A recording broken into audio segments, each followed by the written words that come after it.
हैं, एक over subscription की है। ओवर सब्सक्रिप्शन में हम दो ऑप्शंस देखें। ओवर सब्सक्रिप्शन यानी आपको एप्लीकेशंस को रिजेक्ट करना है, बट रिजेक्ट करते समय कंपनी दो ऑप्शन चूज कर सकती है, या तो मनी रिफंडेड या तो प्रोराटा।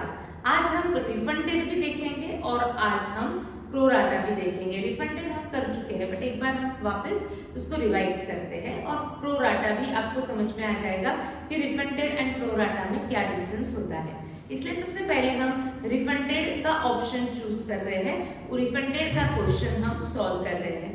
देखते हैं, आपको जो फर्स्ट क्वेश्चन मैंने दिया हुआ है, Dandekar company limited made an issue of 20,000 equity shares of ₹20 each.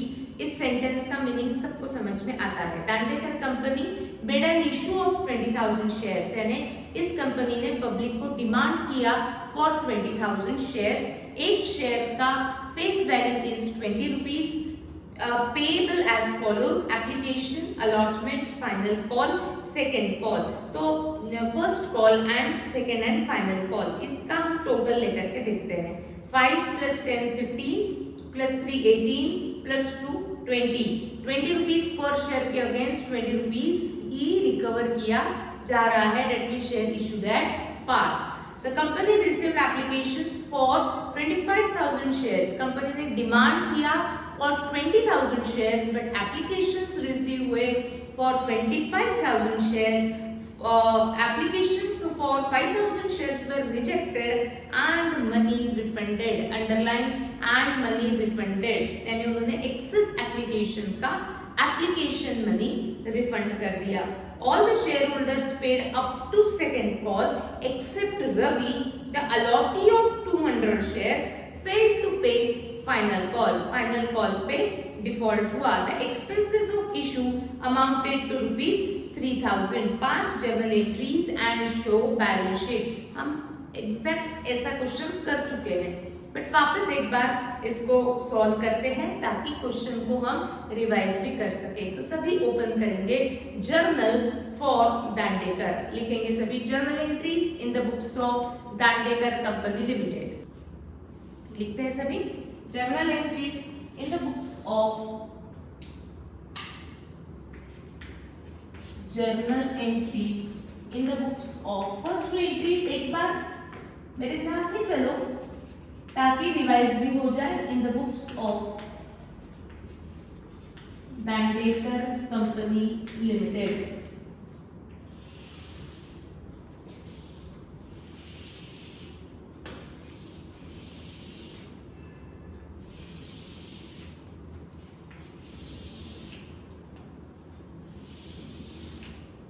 Date, particulars, ledger folio, debit amount, credit amount. Now, first stage हमेशा रहेगी एप्लीकेशन। एप्लीकेशन मनी हम रिकॉर्ड करते हैं रिसीव्ड। क्या एंट्री पास होती है? Application money received. अब entry सबको मालूम है, क्यों डेबिट बैंक को, क्यों क्रेडिट एप्लीकेशन को, तो मैं इसके ऊपर ज्यादा एक्सप्लेनेशन नहीं दे रही हूँ। What will be the entry for application money received? सबको मालूम है क्या होती है entry? Bank to share application, but equity दिया है तो हम पूरा लिखेंगे bank account debit to equity share application account credit. अब चाहिए हमें अमाउंट, तो हमें अमाउंट कैलकुलेट करनी है। जब हम एप्लीकेशन इस स्टेज पे होते हैं तो मुझे पर शेयर एप्लीकेशन मनी यूज करना है। पर शेयर एप्लीकेशन मनी इज ₹5, यानी हमें मल्टीप्लाई करना पड़ेगा 5। तो मुझे किसी ना किसी शेयर्स के ऊपर 5 से मल्टीप्लाई करना है। कौन से शेयर्स पे हम मल्टीप्लाई करेंगे? कितने नंबर ऑफ शेयर्स पे हम मल्टीप्लाई करेंगे? तो एप्लीकेशन मनी रिसीव्ड हम कर रहे हैं, तो एप्लीकेशन मनी कितने नंबर ऑफ शेयर्स पे मिलेगा? जितने भी एप्लीकेशंस कंपनी को रिसीव होते हैं। कितने एप्लीकेशंस दांडेकर कंपनी को रिसीव हुए आपको पैराग्राफ बताएगा। The company received applications for 25,000 shares. Company ने डिमांड 20 के लिए किया था, बट एप्लीकेशंस 25,000 आए, तो एप्लीकेशन मनी रिसीव हुआ होगा ऑन 25,000 शेयर्स। तो सभी कैलकुलेट करते हैं 25,000 × 5 अगर हम कैलकुलेट करते हैं 25,000 into 5 तो वो आएगा 1,25,000 being application money received, being application money received, उतने शेयर्स पे एप्लीकेशन मनी रिसीव होगा जितने एप्लीकेशंस कंपनी को रिसीव होते हैं। चाहे जितने भी एप्लीकेशंस मिले सबको एप्लीकेशन मनी पे करना पड़ता है। तो एप्लीकेशन मनी रिसीव हुआ ऑन 25,000 शेयर्स। अब दिस एप्लीकेशन मनी हमें ट्रांसफर करना पड़ता है to in share holders account और इन कैपिटल अकाउंट। तो मुझे इसको कैपिटल में ट्रांसफर करना है तो मुझे ट्रांसफर की एंट्री रिकॉर्ड करनी पड़ती है। अब ट्रांसफर की एंट्री सबको मालूम है, एंट्री होती है equity share application account debit to equity share capital. पहले हम नॉर्मल एंट्री रिकॉर्ड कर देंगे, equity share application account debit to equity share capital account credit. मिला हुआ एप्लीकेशन मनी कैपिटल में ट्रांसफर करना है तो एप्लीकेशन जितने से क्रेडिट हुआ उतने सेम अमाउंट से हम नेक्स्ट एंट्री में उसे डेबिट करते हैं ताकि ये application account books of account में से कैंसिल किया जाए। But this application money, this total application money हम कैपिटल में ट्रांसफर नहीं कर सकते। क्यों नहीं कर सकते? क्योंकि यहाँ ओवर सब्सक्रिप्शन हुआ, आपको बहुत ज्यादा एप्लीकेशंस मिले तो कैपिटल में उतने ही शेयर का एप्लीकेशन मनी ट्रांसफर किया जाएगा जितने शेयर्स की कंपनी को परमिशन होती है। तो कंपनी को कितने शेयर्स के लिए परमिशन है? 20,000। तो हम कैपिटल में ट्रांसफर करेंगे 20,000 शेयर्स का एप्लीकेशन मनी, इसलिए मल्टीप्लाई किया 20,000 एंड पर शेयर एप्लीकेशन मनी के साथ। तो 20,000 into 5 अगर हम करते हैं तो वो आएगा 1 लाख। एप्लीकेशन मनी जितना भी रिसीव हुआ पूरा का पूरा हमने कैपिटल में ट्रांसफर नहीं किया। क्यों नहीं किया? सबको रीजन मालूम है, क्योंकि हमें पूरे शेयर्स जितने भी एप्लीकेशंस मिले उनकी परमिशन थी नहीं, हमें परमिशन थी 20,000 शेयर्स। तो 20,000 शेयर का एप्लीकेशन मनी हमने ट्रांसफर किया 1 लाख। बट ये एंट्री कंप्लीट नहीं है, इसमें डिफरेंस दिख रहा है जो क्रेडिट में रिकॉर्ड करना पड़ेगा 25,000। अब ये 25,000 क्या है? मिला हुआ एक्सेस एप्लीकेशन मनी। हमें परमिशन 20,000 के लिए थी बट हमें एप्लीकेशंस मिले 25,000, यानी 5,000 एप्लीकेशंस कंपनी को ज्यादा मिले। ये 5,000 एप्लीकेशंस कंपनी अलॉट नहीं कर सकती, उनको शेयर्स अलॉट नहीं कर सकती। क्यों? कंपनी के पास परमिशन ही नहीं है। तो ये एक्सेस 5,000 शेयर्स का एप्लीकेशन मनी कंपनी को रिजेक्ट करना है। कैसा होगा रिजेक्शन? मैंने मेथड बताई है। तो ये रिजेक्ट करते समय या तो मुझे मनी रिफंड करना है या तो मनी प्रोराटा करना है। क्या किया है? क्वेश्चन में दिया हुआ है एंड मनी रिफंडेड, ये एक्सेस मनी रिफंड कर दिया। मिला था पैसा चेक के थ्रू, वापस भी करेंगे चेक के थ्रू। तो ये 5,000 कहां से आया? एक्सेस एप्लीकेशंस जो 5,000 थे उस पे जो एप्लीकेशन मनी हमें 5 पर शेयर मिला था वो हमने वो शेयर होल्डर को वापस कर दिया। तो to bank account credit. Narration बिल application money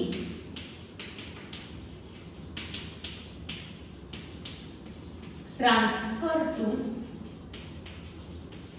capital and excess money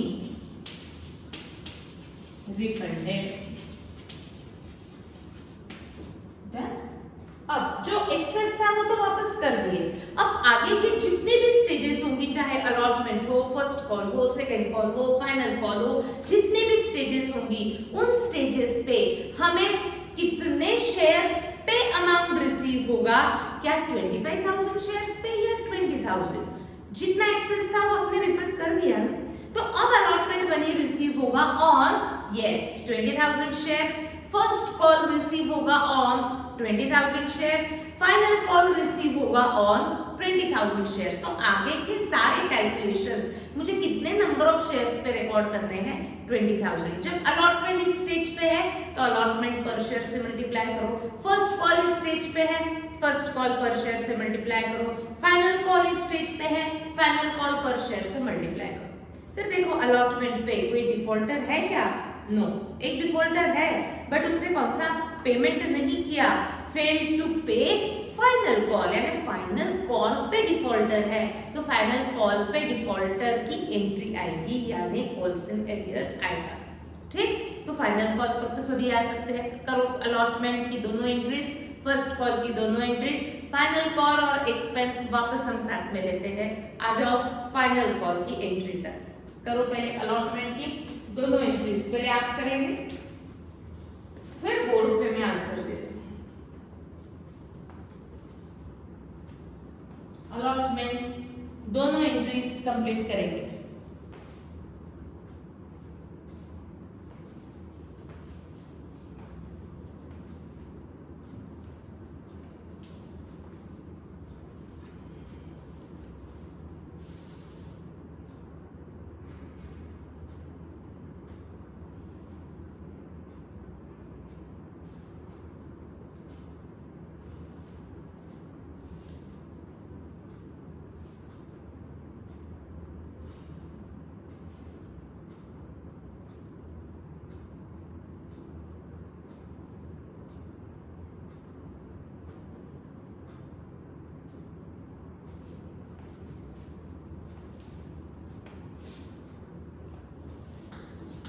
allotment stage सबकी कंप्लीट हो चुकी है।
फर्स्ट कॉल तक सब आ चुके हैं।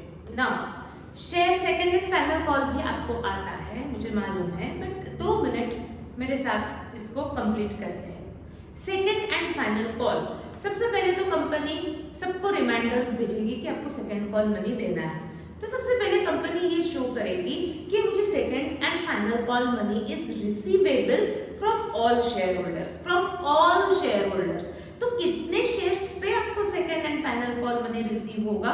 20,000 पर share second and final call money is 2 rupees, तो हमें 20,000 पे 2 रुपीज के हिसाब से फाइनल कॉल मनी रिसीवेबल है, ऐसा पहले कंपनी बुक्स ऑफ अकाउंट में शो करती है। तो पहले कंपनी शो करेगी रिसीवेबल की एंट्री, एंड रिसीवेबल की एंट्री पास होती है equity share second and final call, जैसे दिया है टर्म आप वैसे ही मेंशन करेंगे। हम second and final call account debit, मिलने वाला फाइनल कॉल का पैसा कैपिटल है, तो equity share capital account credit. मुझे शो करना है equity second call money receivable on 20,000 shares, per share second call money is 2 rupees, तो 20,000 पे कंपनी को सारे शेयर होल्डर से second and final call money receive होना चाहिए 40,000, being second and final call money received, being second and final call money received, receivable, और due भी show कर लिख सकते हो। अब हम शो करेंगे कि second and final call money receive, but जब रिसीव किए तब सारे शेयर होल्डर ने मुझे सेकंड कॉल मनी नहीं दिया। एक शेयर होल्डर कोई रवि अलॉटी है, अलॉटी यानी जिसको कंपनी ने अलॉट किए थे शेयर्स। कितने शेयर्स रवि को अलॉट किए थे? 200 शेयर्स। वो 200 शेयर्स पे उसने फाइनल कॉल मनी पे नहीं किया, तो 200 शेयर्स पे फाइनल कॉल 2 रुपीज के हिसाब से उसने कितना अमाउंट कंपनी को देना चाहिए था? 400, बट 400 उसने पे नहीं किया। तो आउट ऑफ 40,000 सारे शेयर होल्डर से मुझे फाइनल कॉल लेना था 40,000 में से 400 अमाउंट रिसीव नहीं हुई, यानी कितनी रिसीव हुई? 39,600। दोनों अमाउंट हम बुक्स में रिकॉर्ड करेंगे। जो अमाउंट पहले रिसीव हुई चेक में रिसीव हुई होगी, इसलिए बैंक अकाउंट डेबिट 39,600। ये 400 वो शेयर होल्डर ने हमारे पैसे डुबाए, ऐसा हम अज्यूम नहीं करते। हम ये मानेंगे कि ये शेयर होल्डर मुझे फ्यूचर में ये 400 रुपीज रिसीवेबल रहेगा, मुझे फ्यूचर में ये शेयर होल्डर पैसा देगा। तो debit from home money is receivable. इस अमाउंट को हम टर्म यूज करते हैं कॉल्स इन एरियर्स अकाउंट, यानी ये पैसा एरियर्स में है यानी रिसीवेबल है। जितना टोटल डेबिट उतना टोटल क्रेडिट किसी न किसी अकाउंट को करना है। तो हम कौन से स्टेज पे है? हम स्टेज पे है सेकंड कॉल पे, इसीलिए equity share second and final call received. ठीक, अब और एक एंट्री लास्ट ट्रांजैक्शन। ये 4 स्टेजेस पे हमें अमाउंट रिकवर करना था, हर एक स्टेज पे 2 एंट्री 8 एंट्रीज तो मेरी कंप्लीट हो चुकी है। इसके आगे और एक ट्रांजैक्शन दिया है, इसीलिए हम 9th एंट्री पास करेंगे। क्या है वो लास्ट ट्रांजैक्शन? तो expenses on issue amounted to ₹3,000। Expenses on issue, जब हमने शेयर्स इशू किए तब स्टार्टिंग में हमसे कुछ एक्सपेंसेस हुए। इस इशू करते समय कुछ ना कुछ कंपनी को एक्सपेंस हुआ, और एक्सपेंस को हमेशा डेबिट होता है, इसीलिए हम एंट्री पास करेंगे share issue expense account debit. इसको हम डिटेल में कल पढ़ चुके हैं लाइव क्लास में। 3,000 एक्सपेंस हुआ, यानी पेमेंट तो हुआ ही होगा नहीं, इसलिए वो मेरा एक्सपेंस है। तो cash is going out, but company dealing करती है बैंक के थ्रू, इसीलिए बैंक अकाउंट क्रेडिट।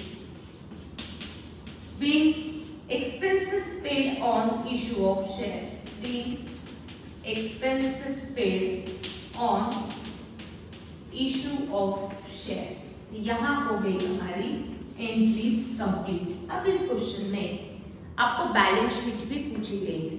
तो पहले आप ट्राई करेंगे बैलेंस शीट को।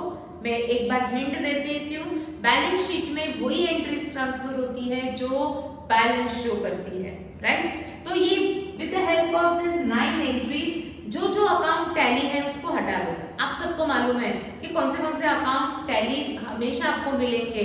Yes, application, allotment, first call, second and final call, इनके तरफ देखो ही मत। इनके अलावा जो अकाउंट है, जैसे बैंक है, फिर ये कैपिटल है, फिर ये यहाँ पे आपका है कॉल सिनेरियर्स और ये शेयर इशू एक्सपेंस, ये अकाउंट आप ओपन करेंगे, find out the balance. Debit balance है एसेट में, क्रेडिट बैलेंस है लायबिलिटी में, देखो बैलेंस शीट टैली हुई है क्या। उसके बाद मैं रिकॉर्ड करूंगी बोर्ड पे। तो पहले आप करेंगे बैलेंस शीट।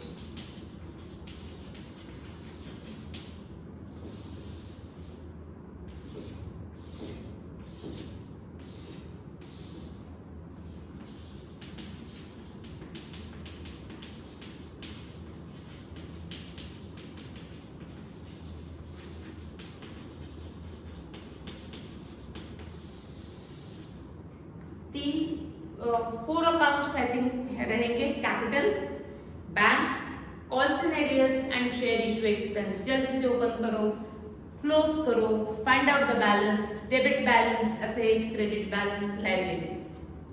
देखो टैली हो रहा है क्या बैलेंस शीट।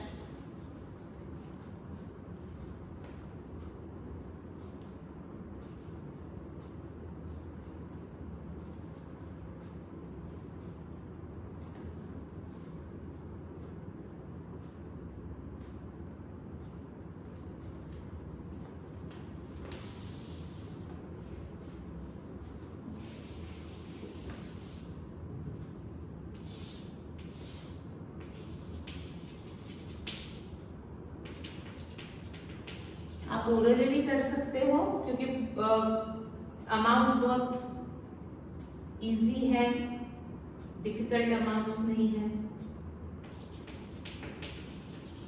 इजीली हम उसको ओरली कर सकते हैं। बट जिनको ओरली नहीं आता है वो मेरे जैसे अकाउंट ओपन करके देखेंगे।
कॉल सिनेरियर्स एक ही बार डेबिट हुआ है,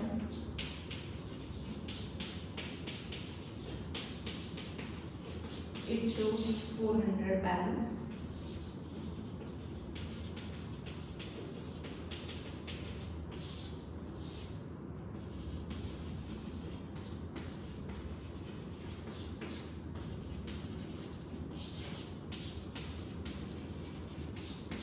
ऐसी पोजीशन है। मैंने बैंक अकाउंट रफ में ओपन किया, जो एंट्री बैंक से रिलेटेड थी वो बैंक में रफ में मैंने सिर्फ अमाउंट पोस्ट की। जैसे फर्स्ट एंट्री में डेबिट है 125, तो मैंने बैंक के डेबिट में लिखा 125। देन सेकंड एंट्री में बैंक क्रेडिट है 25, मैंने क्रेडिट में लिखा 25। देन थर्ड में बैंक कभी भी इन्वॉल्व नहीं है। फोर्थ में डेबिट 2 lakhs, देन सिक्स्थ में डेबिट 60,000, सेवेंथ में नहीं है, एट्थ में डेबिट 39,600 एंड नाइन्थ में क्रेडिट 3,000। बैंक का बैलेंस फाइंड आउट किया 3,96,600। क्रेडिट में बैलेंस है यानी वो डेबिट बैलेंस है, क्योंकि डेबिट की टोटल ज्यादा है तो हम लिखेंगे उसे असेट में बैंक 396,600। फिर हमने ओपन करके देखा कैपिटल अकाउंट, जहां जहां कैपिटल अकाउंट इन्वॉल्व है वो अमाउंट मुझे कैपिटल अकाउंट में पोस्ट करनी पड़ेगी। फर्स्ट एंट्री में तो कैपिटल कहीं नहीं है, सेकेंड एंट्री में क्रेडिट 1 लाख तो कैपिटल में क्रेडिट में 1 लाख, थर्ड एंट्री में कैपिटल क्रेडिट 2 लाख, फोर्थ में नहीं है, फिफ्थ में क्रेडिट 60,000, सिक्स्थ में नहीं है, सेवेंथ में क्रेडिट 40,000, एट्थ नाइन्थ में नहीं है। तो कैपिटल अकाउंट क्रेडिट की टोटल ज्यादा है इसलिए बैलेंस लिखा डेबिट में। वो लिखा डेबिट में बट वो कौन सा बैलेंस रहेगा? Credit balance as credit side is more. Then हमारे पास था कॉल्स एंड एरियर्स, एक नया अकाउंट। ये पूरे एंट्री में एक ही बार कॉल्स एंड एरियर्स डेबिट हुआ है 400, तो बैलेंस दिखेगा। डेबिट की टोटल ज्यादा है तो बैलेंस आएगा क्रेडिट में, ये डेबिट बैलेंस रहेगा। शेयर इशू एक्सपेंसेस एक ही बार हुआ है डेबिट, तो ये डेबिट की टोटल ज्यादा है यानी इसको मुझे क्रेडिट में बैलेंस लिखना पड़ेगा, बट ये रहेगा बैलेंस डेबिट बैलेंस। अब इन तीनों को मुझे बैलेंस शीट में पोस्ट करना है।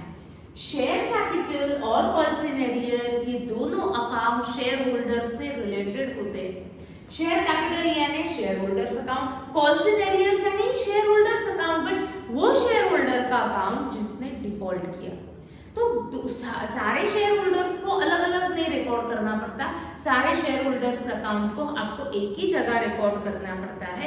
और वो कहाँ होता है? हमेशा लायबिलिटी में, क्योंकि कैपिटल हमेशा आपको पेएबल है फ्यूचर में, तो इसको मुझे लायबिलिटी में ही शो करना है। ये मैंने लाइव क्लास में आपको एक्सप्लेन किया था। तो सबसे पहले कैपिटल देखो कितना है 4 लाख, तो हम लिखेंगे इक्विटी शेयर कैपिटल। सारे शेयर होल्डर का कैपिटल है 4 लाख, बट इसमें से क्या सारे पैसे मिल गए या किसने डिफॉल्ट किया? एक ने डिफॉल्ट किया, जिसने कितना अमाउंट पे नहीं किया 400, यानी out of 4 lakh 400 not paid by share holder, एक शेयर होल्डर ने पेमेंट नहीं किया, तो हम इसको करेंगे लेस कॉल्स इन एरियर्स, यानी टोटल अमाउंट कितना पे हुआ है 399,600। ठीक, और एक अकाउंट मेरे पास था share issue expense, debit balance है, तो हम इसे शो करेंगे असेट में। इसके डिटेल्ड एक्सप्लेनेशन कल के लाइव क्लास में मैंने दिया था। ये एक्सपेंस होने के बावजूद भी इसे मैंने असेट में क्यों पोस्ट किया? क्योंकि it is a capital expenditure, सबको मालूम है it is a one time expense, and one time expense को हम कैपिटल एक्सपेंडिचर मानते हैं, और कैपिटल एक्सपेंडिचर हमेशा हम कहाँ पोस्ट करते हैं? असेट में। तो अभी मेरी बैलेंस शीट टैली होनी चाहिए। लायबिलिटी इज 399,600, तो मेरी असेट भी यस 399,600 ही है। यहाँ हो गई हमारी balance sheet done, decker and company की क्लोज डन। नेक्स्ट क्वेश्चन आप मेरे साथ ही करेंगे, क्योंकि यहाँ मैंने दिया है आपको प्रो राटा अलॉटमेंट। तो आ जाते हैं सेकंड क्वेश्चन पे, देखते हैं question number 2। Geeta limited invited applications for 50,000 equity shares of ₹10 each payable as under 3 on application, 2 on allotment, 3 on first call, 2 on final call। Total लेकर के देखो 3 + 2 5 8 10 10 का शेयर 10 रुपीज में ही इशू हो रहा है, that means share issued at par. कितने shares के लिए इनविटेशन दिया है कंपनी ने? 50,000। Let us see, public applied for 60,000 shares, underline 60,000 shares. Applications कितने रिसीव हुए? 60,000।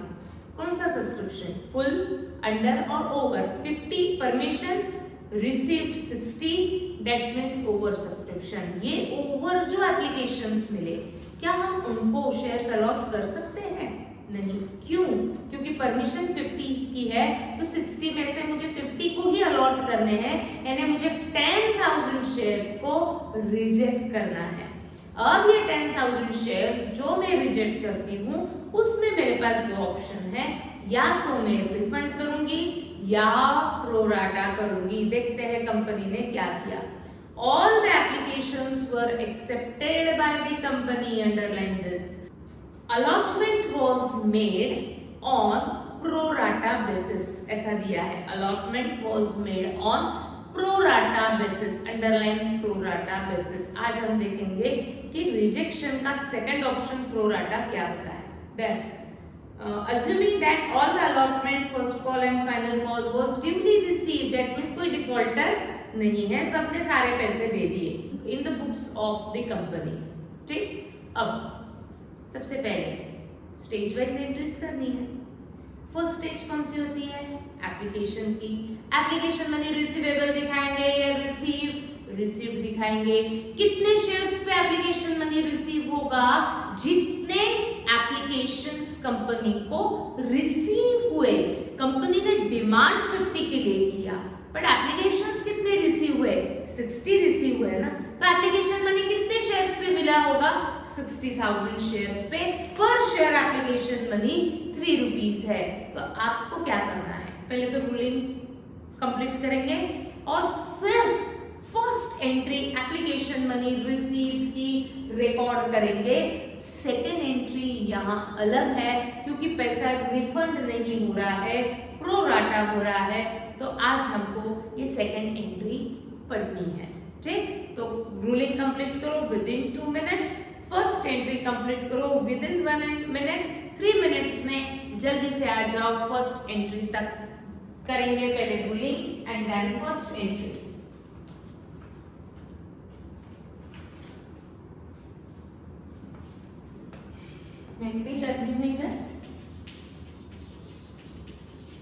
Journal entries in the books of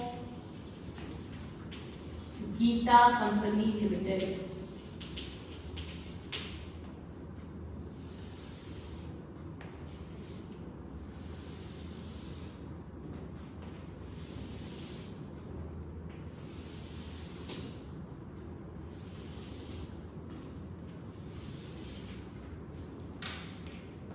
first entry complete करो। एप्लीकेशन मनी रिसीव्ड, एंट्री सबको आती है। एप्लीकेशन मनी उतने शेयर्स पे रिसीव होगा जितने एप्लीकेशंस कंपनी को रिसीव हुए। एप्लीकेशंस रिसीव हुए हैं 60,000।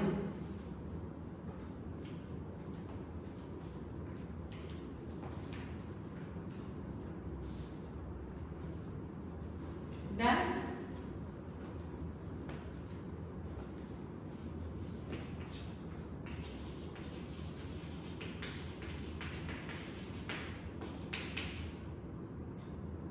इक्विटी दिया हुआ है क्या? यस।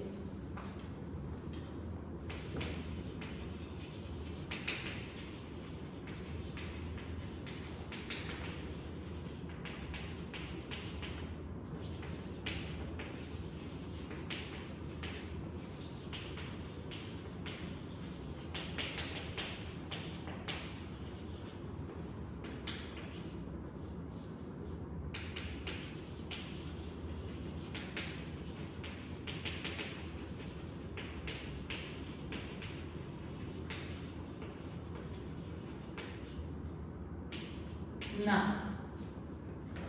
ध्यान से समझना है सेकेंड एंट्री।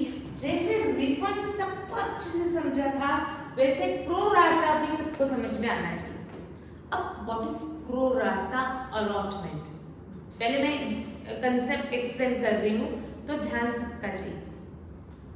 कंपनी ने इशू किए 50,000 shares were issued, but company received applications for 60,000 shares। Public applied for 60,000 shares, यानी कंपनी को एप्लीकेशंस रिसीव हुए 60,000 शेयर्स के लिए। ध्यान सबका होना चाहिए।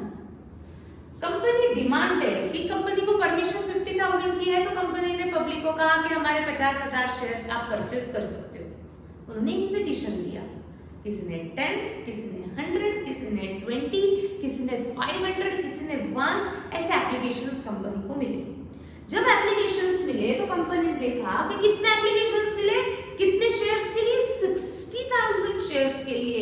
बट कंपनी को तो परमिशन 50,000 की है, तो कंपनी को ना चाह कर भी 10,000 शेयर्स रिजेक्ट करने पड़ेंगे। रिजेक्शन का मेथड मैंने आपको लाइव क्लास में एक्सप्लेन किया हुआ था, उसी को मैं यहाँ पर वापस एक बार एक्सप्लेन कर रही हूँ। तो 10,000 शेयर्स को आपको रिजेक्ट करना है। तो रिजेक्ट पे दो ऑप्शंस होते हैं, या तो उन एक्सेस एप्लीकेशन का मनी वापस कर दो या प्रोराटा करो। कंपनी दोनों ऑप्शन में से कोई भी एक ऑप्शन चूज कर सकती है।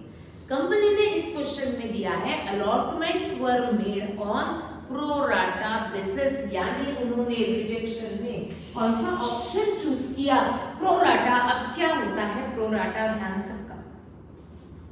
अब ये जो 10,000 शेयर्स रिजेक्ट कर रही है ना कंपनी, वो रिजेक्शन कैसा होता है, जैसे मैंने आपको बताया, जो शेयर होल्डर मुझे अच्छा लग रहा है उसके शेयर्स मैंने एक्सेप्ट किए, दूसरे शेयर होल्डर जो अच्छा नहीं है उसके शेयर्स रिजेक्ट किए, ऐसा नहीं होता। रिजेक्शन में कंपनी क्या मेथड फॉलो करती है, जिन्होंने कम शेयर्स के लिए अप्लाई किया होगा कंपनी उनको पूरा फुल अलॉटमेंट करती है। यानी अगर किसी ने एक शेयर के लिए अप्लाई किया होगा तो कंपनी उसे एक शेयर पूरा अलॉट कर देते हैं। एक ही शेयर मांगा है ना, दे दो इसको एक शेयर, ताकि सारे शेयर होल्डर मेरे शेयर होल्डर करके बने रहे। ठीक, किसी ने 5 शेयर्स के लिए अप्लाई किया होगा, कंपनी उसको 5 शेयर्स अलॉट कर देती है। किसी ने 10 के लिए अप्लाई किया, कंपनी उनको 10 शेयर्स अलॉट कर देगी। बट किसी ने 100 शेयर्स के लिए अप्लाई किया होगा, तो ज्यादा शेयर्स के लिए अप्लाई किया ना, तो कंपनी इस शेयर होल्डर को क्या करेगी, इसमें से 80 शेयर्स ही अलॉट करेगी और उसमें 20 शेयर्स रिजेक्ट करेगी। कंपनी उसको बताएगी कि हम आपको फुल अलॉटमेंट नहीं कर सकते, हम आपको फुल सेटिस्फाई नहीं कर सकते, क्योंकि हमको परमिशन कम है और एप्लीकेशंस बहुत आए हैं, तो आपको हम सेटिस्फाई करेंगे, बट 100 की जगह पे हम आपको कितने शेयर्स देंगे, 80 देंगे और 20 शेयर्स हम आपको रिजेक्ट कर रहे हैं। ऐसा कंपनी वो शेयर होल्डर को बताएगी, किसको, जिसने ज्यादा शेयर्स के लिए डिमांड किया होगा। किसी ने 200 शेयर्स के लिए डिमांड किया तो कंपनी क्या करेगी, उसको फुल सेटिस्फाई नहीं करेगी। 200 में से कंपनी उसको हो सकता है 150 शेयर्स अलॉट करेगी एंड उसमें से 50 शेयर्स उसके रिजेक्ट करेगी। तो कंपनी क्या करेगी, जो शेयर होल्डर ने ज्यादा शेयर्स के लिए डिमांड किया है ना, उनको कम शेयर्स अलॉट करेगी और बचे हुए शेयर्स रिजेक्ट करते जाएगी। ये रिजेक्ट करते करते करते टोटल आ जाएगा उसका 10,000 शेयर्स। उसको ऐसे 10,000 शेयर्स को रिजेक्ट करने पड़ेंगे। जो शेयर होल्डर ने कम शेयर्स के लिए डिमांड किया, कंपनी उनको फुल सेटिस्फाई करती है, फुल शेयर्स अलॉट करती है। बट जिन्होंने ज्यादा शेयर्स के लिए डिमांड किया, उनको उसमें से कुछ शेयर्स तो अलॉट करेगी बट कुछ शेयर्स रिजेक्ट करेगी। 100 के लिए डिमांड किया, हम आपको 80 दे रहे, 20 रिजेक्ट कर रहे। 200 के लिए आपने डिमांड किया बट हमको हमारे पास उतनी परमिशन दी है, तो हम आपको कितना दे सकते हैं, 150 देंगे और बचे हुए 50 हम आपके रिजेक्ट करेंगे। ऐसा रिजेक्ट करते करते करते कंपनी को टोटल कितने शेयर्स रिजेक्ट करने पड़ेंगे, 10,000। किसने 300 के लिए किया होगा तो 300 में से वो 200 अलॉट करेगी, 100 कैंसिल करेगी। किसी ने सपोज 20 के लिए किया होगा ना, तो कंपनी उसको 20 शेयर्स अलॉट कर सकती है। तो यहाँ पे एक्सप्लेनेशन का पार्ट क्या है कि रिजेक्शन कैसे होगा, कम शेयर्स के लिए अप्लाई किया, फुल सेटिस्फाई करो, ज्यादा शेयर्स के लिए अप्लाई किया, उनको फुल सेटिस्फाई मत करो, उसमें से कुछ शेयर्स अलॉट करो एंड रिमेनिंग शेयर्स रिजेक्ट करो। अब यहां सोचो, अब हमने जब ये शेयर होल्डर ने जिन्होंने डिमांड किया 100, तो इन्होंने पूरे 100 पे एप्लीकेशन में नहीं दिया है, पर हमने उसको कितने शेयर्स अलॉट किए, 80, यानी कंपनी के पास 20 शेयर्स का एप्लीकेशन मनी उस शेयर होल्डर का कंपनी के पास है। तो कंपनी क्या करेगी, हो सकता है ये 20 शेयर्स का एप्लीकेशन मनी वो शेयर होल्डर को वो तुरंत रिफंड कर दे। हमने आपके ये 20 शेयर्स तो अलॉट नहीं किए, तो ये 20 शेयर्स का जो है आपने एक्सेस मनी भरा था, एप्लीकेशन मनी भरा था, ये लोग हम आपको वापस कर सकते हैं। या दूसरा ऑप्शन वो शेयर होल्डर को देगी, क्या देगी दूसरा ऑप्शन, कि आपने हमको डिमांड किया 100 शेयर्स के लिए, पर हम आपको कितना अलॉट कर रहे हैं, 80 अलॉट कर रहे हैं, यानी हम आपके कितने शेयर्स रिजेक्ट कर रहे हैं, 20 शेयर्स रिजेक्ट कर रहे हैं। आपने पैसा भरा है पूरे 100 शेयर्स पे एप्लीकेशन मनी, आपने पूरा पे किया, पर हमने उसमें से आपको 80 अलॉट किए, यानी 20 का जो हमने रिजेक्ट किया उसके ऊपर का एप्लीकेशन मनी हम आपको वापस नहीं करते। ये पैसा आपका है, हमारे पास रहने दो, हम इस अमाउंट को एडजस्ट कर लेंगे। एडजस्ट यानी नेक्स्ट स्टेज पे इतना पैसा अब कम पे कर देना। क्या ऐसा पॉसिबल हो सकता है क्या? एक बार वापस, जिस शेयर होल्डर ने 100 शेयर्स के लिए अप्लाई किया तो उसने 100 शेयर्स पे एप्लीकेशन मनी 3 रुपीस के हिसाब से पूरा 300 रुपीस कंपनी को दे दिया था, बट उसके अगेंस्ट उसको शेयर्स कितने मिले, 80 मिले ना, यानी 20 उसको नहीं मिले, तो 20 का एप्लीकेशन मनी 3 रुपीस के हिसाब से 60 रुपीस वो शेयर होल्डर का कंपनी के पास है। तो कंपनी चाहेगी तो उसको ये 60 रुपीस तुरंत वापस करेगी, या उसको ऑप्शन देगी, क्या देगी, हम ये 60 रुपीस आपको वापस नहीं करते, ये 60 रुपीस आपका ही है ना, तो आपके आगे के अमाउंट में हम ये 60 रुपीस एडजस्ट कर देंगे। इसी को ही कहा जाता है प्रोराटा अलॉटमेंट। यानी क्या होगा, प्रोराटा में कंपनी वापस नहीं करेगी पैसा वो शेयर होल्डर को, बल्कि वो शेयर होल्डर का पैसा एडजस्ट करेगी नेक्स्ट स्टेज पे। और नेक्स्ट स्टेज कौन सी होती है, एप्लीकेशन की तुरंत नेक्स्ट स्टेज कौन सी होती है, अलॉटमेंट होती है। तो ये पैसा अलॉटमेंट इस स्टेज पे एडजस्ट किया जाता है। ऐसा पॉसिबल हो सकता है क्या, यानी वो शेयर होल्डर को हम क्या कहेंगे, ये 60 रुपीस हम आपको वापस करेंगे, वापस आप अलॉटमेंट मनी देंगे, तो ये 60 रुपीस हम हमारे पास ही रखेंगे और अलॉटमेंट की स्टेज पे आप ये 60 रुपीस कम पे कर देना। क्या ये पॉसिबल हो सकता है क्या? हो सकता है, क्यों नहीं हो सकता। सपोज आपका 11th का फीस 20,000 है, सपोज, बट आपने 11th में गलती से, मैं एग्जांपल दे रही हूँ, 21,000 पे कर दिया। अब कॉलेज के पास है दो ऑप्शन, ये जो एक्सेस मनी हमने 1000 रुपीस स्टूडेंट से लिए है, तो कॉलेज क्या करेगा, तुरंत 1000 रुपीस वापस कर सकता है, या ऐसा भी बोल सकता है कि 12 की फीस में ये 1000 रुपीस हम एडजस्ट कर लेंगे, आपको चलेगा क्या? तो 12 में आप क्या करोगे, 1000 रुपीस कम पे करोगे। ऐसा ही केस हुआ प्रोराटा अलॉटमेंट में। प्रोराटा अलॉटमेंट में क्या हुआ, जो शेयर होल्डर ने ज्यादा शेयर्स के लिए डिमांड किया उनको हमने फुल तो शेयर्स नहीं दिए, 100 के लिए डिमांड किया तो हमने उनको अलॉट किए 20 यानी 80, यानी हमने उसके 20 शेयर्स रिजेक्ट किए। तो 20 शेयर्स का एप्लीकेशन मनी कंपनी के पास है, तो कंपनी शेयर होल्डर को ऑप्शन देगी, आपको रिफंड चाहिए या पैसा एडजस्ट कर लो। अगर रिफंड करना है तो हम तुरंत उसको चेक दे देंगे, अगर वो बोलता है कि नहीं ये पैसा एडजस्ट कर लो नेक्स्ट स्टेज पे, तो उस सिचुएशन को कहा जाता है प्रोराटा अलॉटमेंट, और कुछ भी नहीं है प्रोराटा अलॉटमेंट। तो इस क्वेश्चन में कंपनी ने वापस किया या पैसा एडजस्ट किया, ये दिया जा सकता है। यहाँ दिया है कि allotment were made on pro rata, यानी जितने भी एक्सेस एप्लीकेशंस थे ना, उन सबका पैसा कंपनी ने एडजस्ट किया है।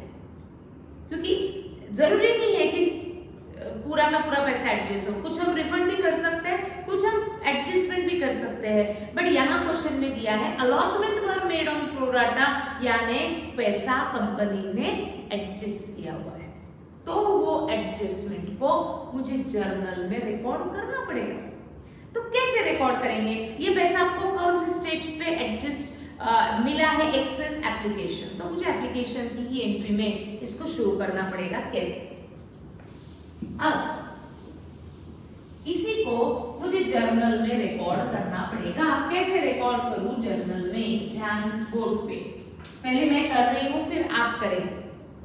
एप्लीकेशन मनी कितने शेयर्स पे मिला? 60,000। परमिशन कितनी थी? 50। ओवर सब्सक्रिप्शन था। 10,000 शेयर्स कंपनी ने रिजेक्ट किए, बट रिजेक्ट करते समय पैसा वापस नहीं किया, प्रोराटा किया, यानी पैसा वापस ना करते हुए नेक्स्ट स्टेज पे एडजस्ट किया। तो इसको मुझे जर्नल में शो करना पड़ेगा कि नेक्स्ट स्टेज पे आपने अमाउंट एडजस्ट की है। कैसे शो किया जाएगा? दिस एप्लीकेशन मनी मुझे क्या करना है? Transfer to capital. तो हम एंट्री पास करते हैं, equity share application account debit.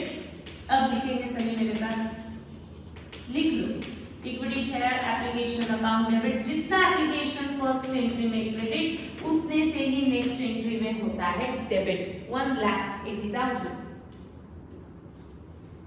This application money transfer to capital account, to equity share capital account.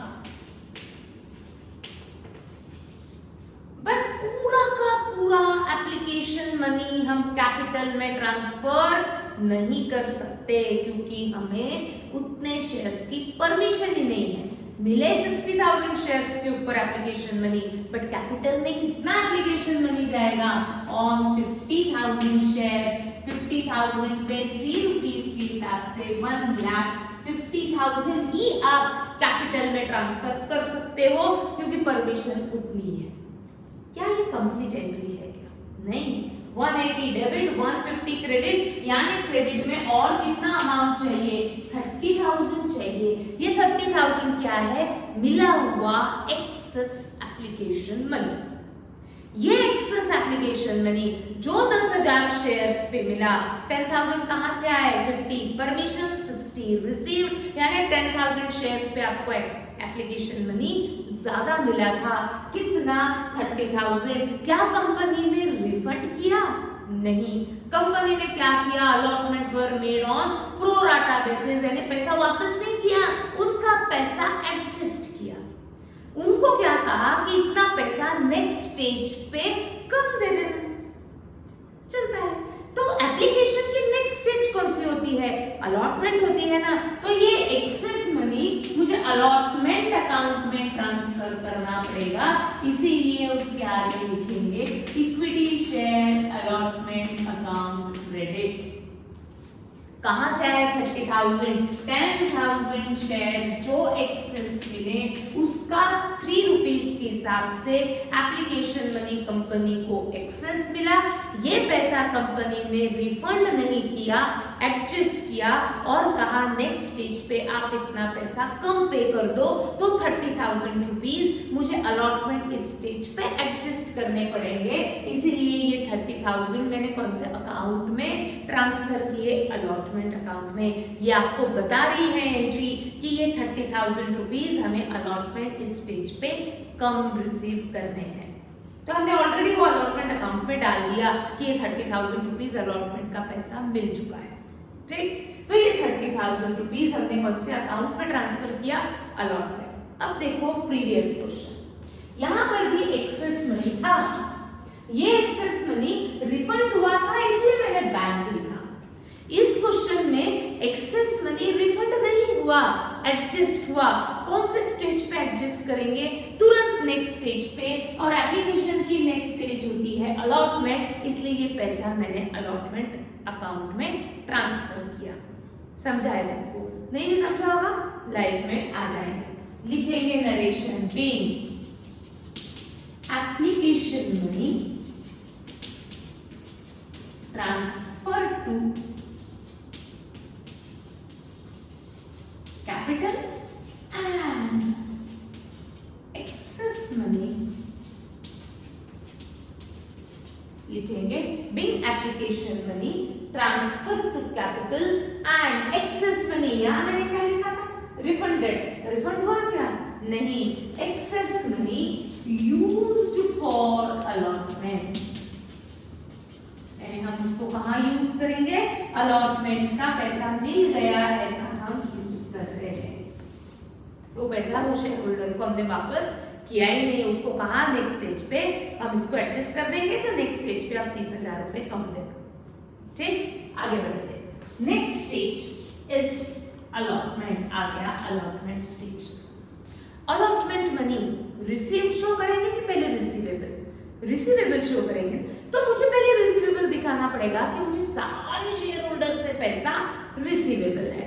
तो रिसीवेबल की एंट्री पास होती है equity share allotment account debit to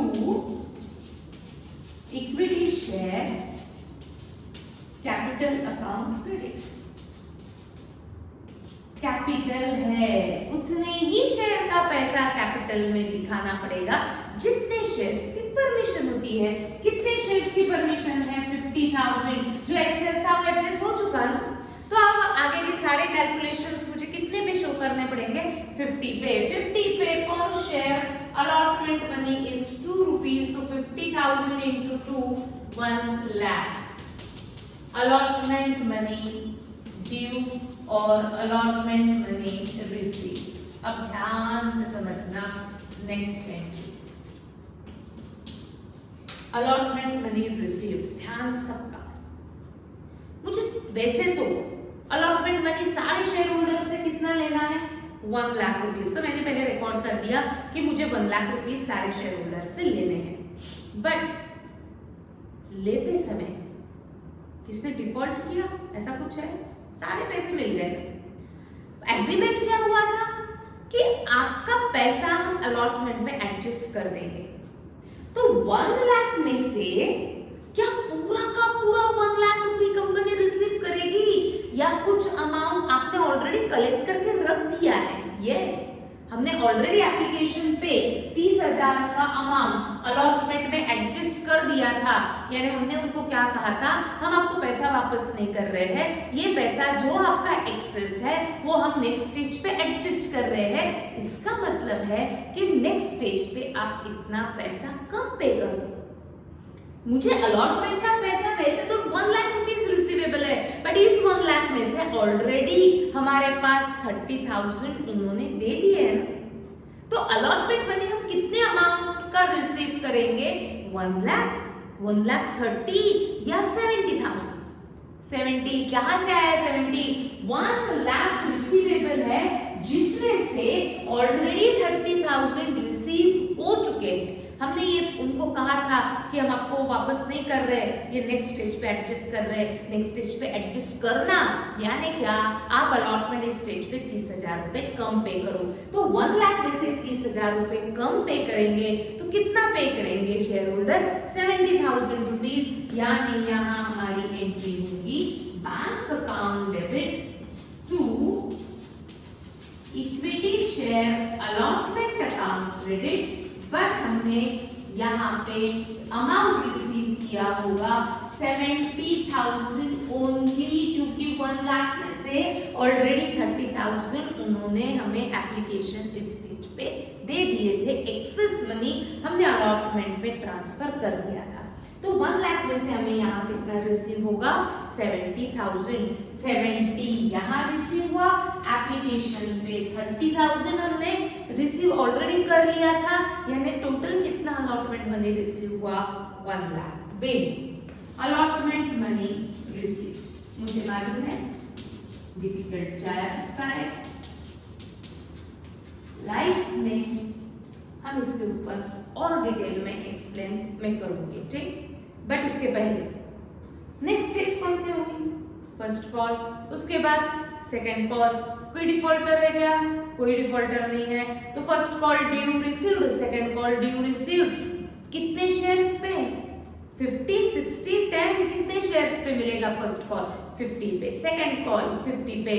कोई defaulter है नहीं, जितना रिसीवेबल उतना रिसीव्ड, जितना रिसीवेबल उतना रिसीव्ड। आज और चारों एंट्रीज कंप्लीट करके लाइव क्लास में हम लाइव में ये एंट्री पे और ये एंट्री पे एक बार वापस थॉरली इसके ऊपर डिस्कस करते हैं। जो भी डाउट्स आपके आते हैं उसके ऊपर डिस्कस करते हैं। और 4 एंट्रीज को भी मैं ओरली बता दूंगी कि कौन सी एंट्री फर्स्ट कॉल की क्या अमाउंट से रिकॉर्ड हुई है, पैनल कॉल की क्या अमाउंट से रिकॉर्ड हुई है, फिर हमारा होगा ये क्वेश्चन कंप्लीट। तो आज हम लाइव में डिस्कस करते हैं on 2nd and 4th entry. ठीक, आ जाओ जल्दी से। Thank you.